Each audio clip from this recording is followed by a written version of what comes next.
got the information, fine, the bill's been wrong.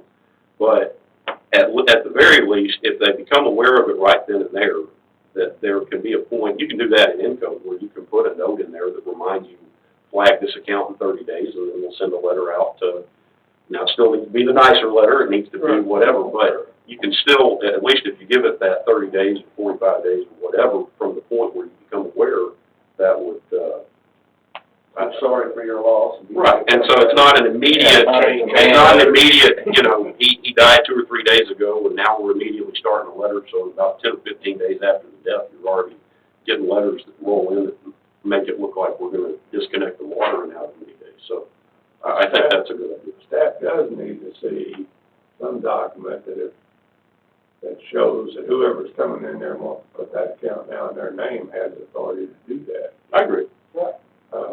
Well, and they should That's have several instances. But we might, and that might be, guy right down here, you know, he lived here with his mom, right down here on Hartford, and she dies. His sister, who was deathly afraid of him, who lived in San Antonio, wanted the house. The house was left to her in the will, and the house flipper was wanting to buy it, and the Republic of Texas guy was not gonna come out of that house.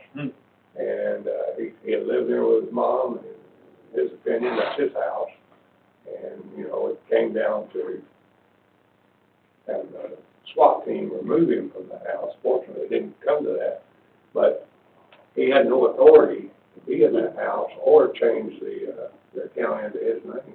no, I agree, and I think from what Marvin had said, the asking for the will was not something that's gonna, that Copy in the wills, we're not doing that. Now, you don't have to copy, you want to see the document, the will would show that they have the authority now to take over that house was left to them, and they can put the water bill in their name or whoever's name they wanted in.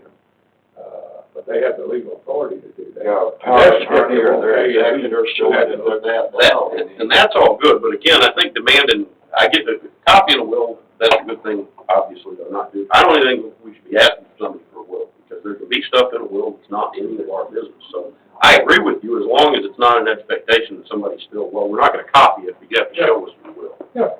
Okay, They're an heir to it. if they can, affidavit, power of attorney, however you can do that, I agree 100% with you, they need to know, so they can't just go like that. It's still a good idea just to have a friendly letter Yeah. that would go out, as well as the girls at the front, with your scenario where somebody comes in and comments that their spouse passed away. There could be a friendly informational letter that's then given to them that's not demanding anything, but here's how you change this over when you get ready to take care of these. You know, some of those will get changed without a letter going out. We charge them for that changeover? We charge them for the changeover, changing the name. When the account's being put, Yeah, we charge okay. Yeah. Husband and wife, we don't do it. Oh, so if it's a husband, if it's a deceased spouse, and it's put in the living spouse, there's no charge, no inspection, no anything. I don't understand why the deposit would change as long as the bill's being paid. If the bill's The been, new person, Okay. some of them do. but as long as that bill's being paid without anybody being late, If it's a there's spouse, no we need change for the any deposit. deposit. There's no need The for first, deposit. the first minute that it's when they wait for it. What Marvin just said is, if it's a spouse to a spouse right now, there is no, even the deposit doesn't change. It Right. stays that $5 deposit for 1953, so it doesn't, right now, there is no. That's my point, is if they've been $5 deposit in 1953, they haven't needed any deposit. Yeah, but now a niece or nephew moving into that house. And they They moved here, now they're gonna take over that house. You never need $5 a deposit until the counts file off. Whether it's 1 year or 50 years. All right, so let's, So the thing that we haven't wrestled to the ground yeah. is the CO part of it. So what we've got so far is send the letter, we've talked about 30 to 45 days, so we ought to come to some resolution with which of those two numbers, and then making the letter more friendly and giving an additional time period. And then the part that's not resolved is the CO part. If it's, generation, between generations. It's resolved if it's the spouse, because there's nothing's being proposed, that anything changed then. maybe you're changing accounts and it would have a CO. But anytime you do this, you're also giving, you kind of end up punishing the honest. If somebody doesn't want to do that, then you're giving them reason to hide out, not let anybody know that mama passed away or whatever. You gotta change that punishment concept. But it's still, but the effect is still, the effect is still what it is for us right now.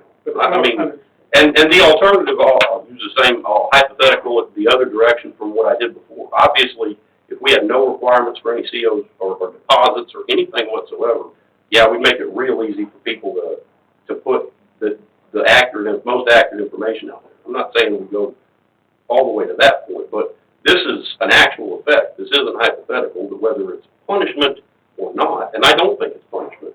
If people view it as either punishment or just cumbersome or whatever, it's going to encourage it's going to encourage people to just say, I'm not going to do that. I'm going to leave it in this name because the city hasn't come after me in 20 years, so let's see if they do it now. I mean, that's a valid point.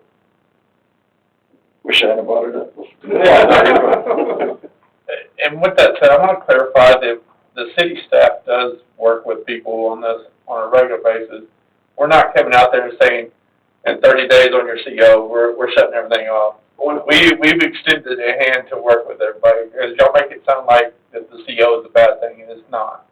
Well, listen, I don't think the CEO is a bad thing. everybody there knows exactly who I am, and I have gotten letters that make it sound like they're fixing to cut my water off because I'm a deadbeat that hadn't paid my bill. We have a water department that does not handle the billing worth a damn, and it needs huge improvements. So I can tell you that I have come down there saying, what is going on where I'm getting billed the wrong place, the wrong name, the wrong everything. That needs to be overhauled in there. So we may be working with them, but also on the CO process, the letters that go out are not friendly letters.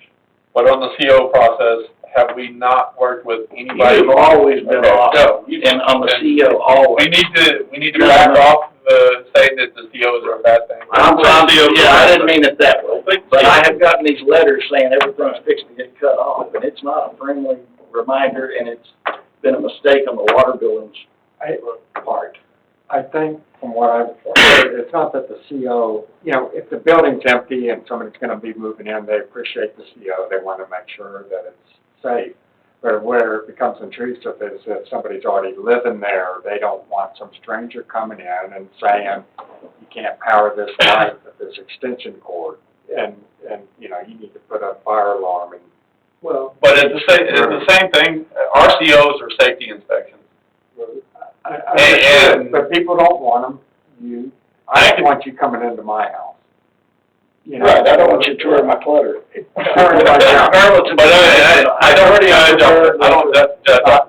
we know that, but that's you're the modern example.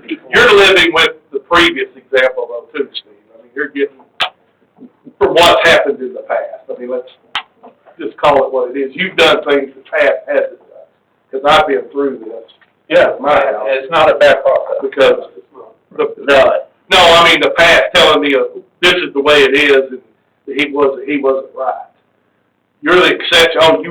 You can go to a board and get this talked about. If I'd known that at the time, I would have got my problem resolved because I was right and they were wrong. So, and I do want to verbally say that Steve has always been awesome. I've dealt with him numerous times, and he's helped me through things, how to do something correctly. Sometimes he's brought up the wrong subject at the wrong time, and pushed the button. But I'm talking where you deal with, but for, if I were to say stay in my dad's house, I wouldn't know who he was, and I wouldn't want him in there looking at, whatever. It's, the dirty laundry, the spoiled chicken in the refrigerator.